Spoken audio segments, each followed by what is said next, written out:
You got? Nothing to lose. Oh, hell yeah. Say it again. Nothing to lose. Nothing to lose. You're damn right. You got nothing to lose. Got nothing. You wanted the best. Well, they retired. So you got two dudes in a garage. Talking KISS. Welcome to the Hooligan Nation, a KISS-Centric Podcast, the podcast where the riffs are loud, but our opinions are louder. I'm Anthony. And I'm Rocco. Yes. News. Got any news? Yeah, I got something I think you'll find interesting if you don't know about it. It deals with one of your favorite bands. I know about everything. Okay. Well, this was on Loudwire on October 13th from Rob Carroll. Yeah, go figure, Loudwire. Dave Ellefson reveals Megadeth album that changed Dimebag Darrell's life. We went out, drank hard, a good time, and Dimebag, who was known as Diamond Darrell at the time, after drinking all night, comes up to me and he looks at me dead in the face and in the eyes and he goes, "David, I just want to tell you, that Peace Sells album changed my life." And I just kind of shrugged it off like, "Oh, thanks, man. Appreciate it." I just thought it was interesting. And obviously, you know, I'm a Dimebag Darrell fan also. So I just thought it was cool. And plus, I know you love Megadeth. Dave Ellison's you're a big fan of Dave Ellison. And I figured you'd find that interesting if you didn't know. I am both of those things. And, you know, it's funny that, see, that's where you are my Ed McMahon. Because I was on Loudwire in the last couple of days doing the same thing that I'm guessing you were doing. Mm-hmm. And I saw that headline, and for whatever reason, and I can't answer why I do or don't do things, I skipped over it and didn't read it. And now, see, I don't have to read it because I have a father, Rocco. Yeah, and there's more to it. It's a pretty good article, actually. Well, why don't you write me up a little report on it and send it over? I gave you the basics. It's good. All right, cool. We'll just move on then. Okay. From the basics. Okay, I got a couple things. I can't remember at the moment. Oh, I can. Forget it. Slash has a new interview in GuitarWorld magazine where he's asked, once again, for the 4 millionth time, is there going to be a new Guns N' Roses album? And his response is, it's coming. Nothing specific. And if I was a huge Guns N' Roses fan, you are, I wouldn't get your hopes up. Because God knows how long did Chinese democracy take. But I think Slash has put out 4 solo albums. And Duff has put out 2 solo albums since they both got back in Guns N' Roses. So I don't know if Slash is blowing smoke or he's hopeful or he's telling the truth. But, you know. It definitely makes you feel like at certain points, certain albums are made and it's just magic. Because them being able to go and recreate another Appetite for Destruction, not a chance in hell.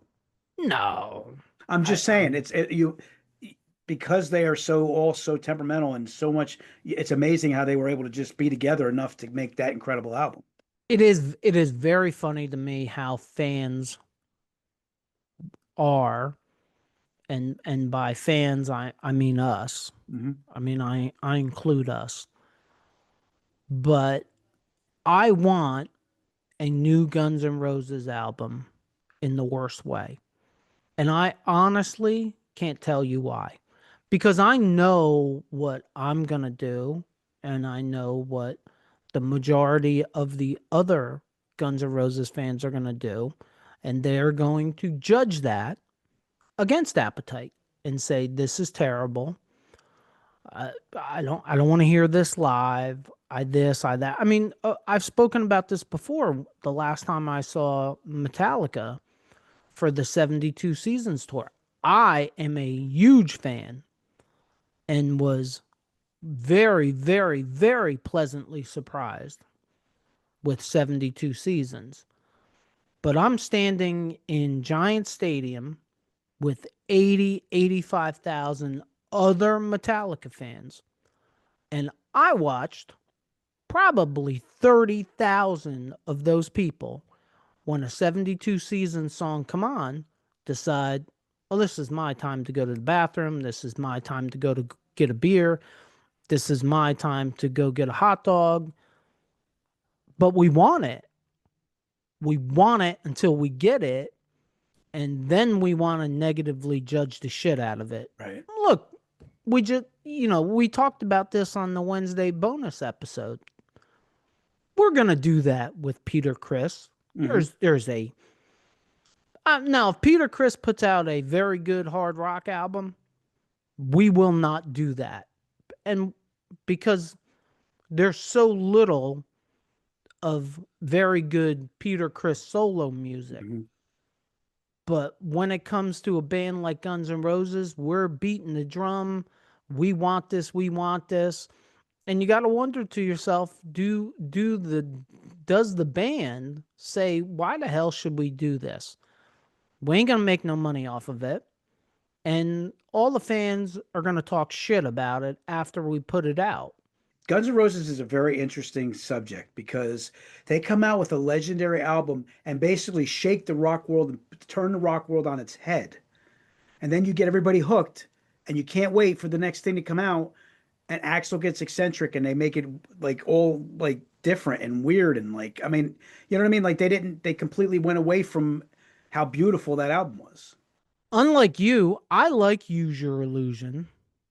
There's some good songs. To me, there's some good songs, but it's far from being anywhere complete. No, but there are very few complete albums to me. Appetite's one of them, but there are very few. I like a lot of songs off of Use Your Illusion. Lies, I like that. And for that matter, there's, I don't know, 3 or 4 songs off of Chinese Democracy that I like also. So, look, I know what I'm going to do. If it came out, as soon as it comes out, I'm going to judge against Appetite just like everybody else I think is. And that's unfortunate. Next thing I have, which is very much similar to the first thing, is JJ French came out somewhere, and no, I don't remember where it was, and said Twisted Sister is considering recording one new song. Dee Snider wrote it and presented it to the band. The new song would accompany their reunion tour. In Twisted Sister's case, I think one song is a good idea. I don't think they need to put out a whole new album. I do think, and this is the double-edged sword for poor Twisted Sister and for the other bands. If you put out a new song and everybody goes crazy over it, they're now going to want an entire album. And you have to choose, do you want to give it to them or not? And the other thing, which I don't think a lot of fans think about, is are they going to make any money off of it?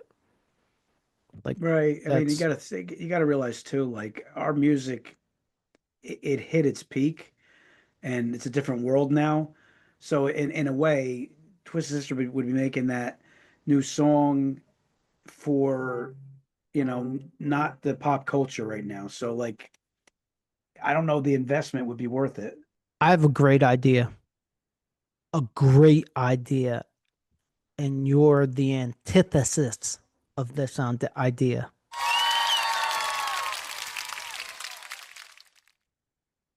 Come on, man. That's probably the biggest word I've used on this podcast in 13 months. Yeah, you said it pretty good too.